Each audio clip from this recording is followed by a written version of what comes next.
So you ask, step 1. Source answers, step 2. You allow it, step 3. But now we've been talking to you for a while. You've been keeping up with us pretty good.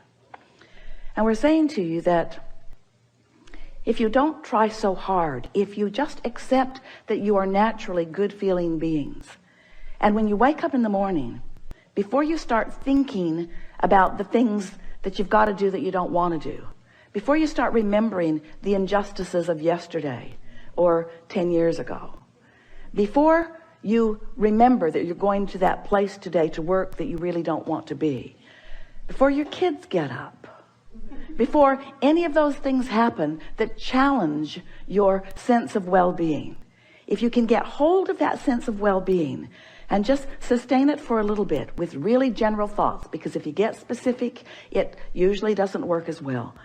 Get into an attitude of appreciation and milk it for just a little bit.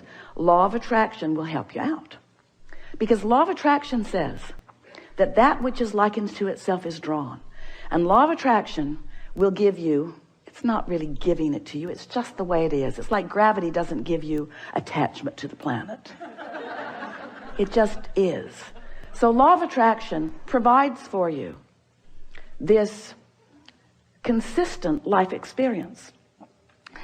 So to make it very clear and blunt, we like blunt, you have 17 seconds to sustain this thought and move it into something even more powerful.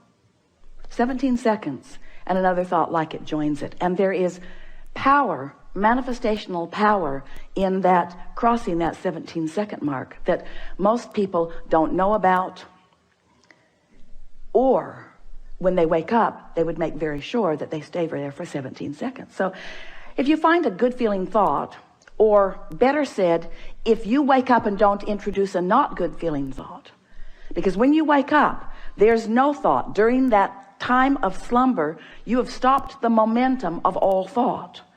That's really an important thing to understand.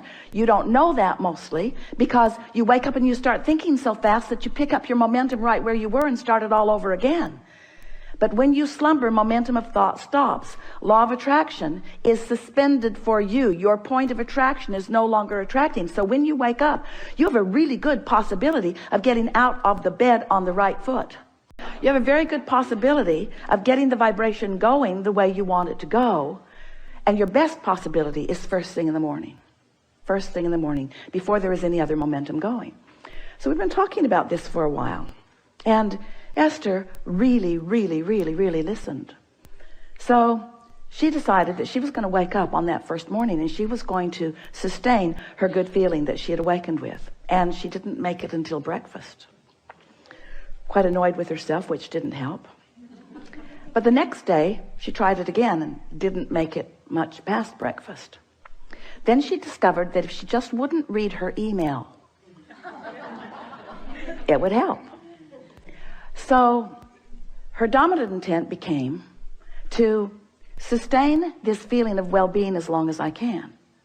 Just sustain it. And what she began noticing about the second week and third week and fourth week of doing that was that not only was it easy to find and maintain that frequency of feeling good, but there were all kinds of other benefits that began coming to her that these words won't give to you. You have to do it and find it yourself, because words don't teach.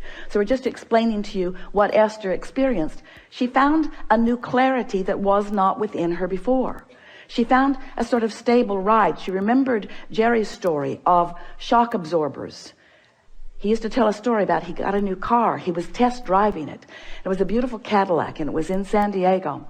And the salesperson took him down a road that Jerry thought no nice car should ever be on.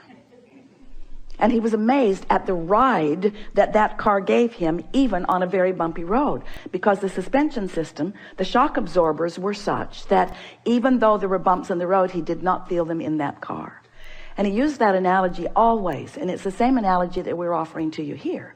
When you find vibrational alignment with who you really are and you sustain it for a period of time, what happens is you get shock absorbers. So even though the same sort of things may be happening around you, you might even see some of them, although law of attraction makes it less and less likely that you're going to participate on any personal level with anything unwanted once you begin sustaining this vibration of well-being.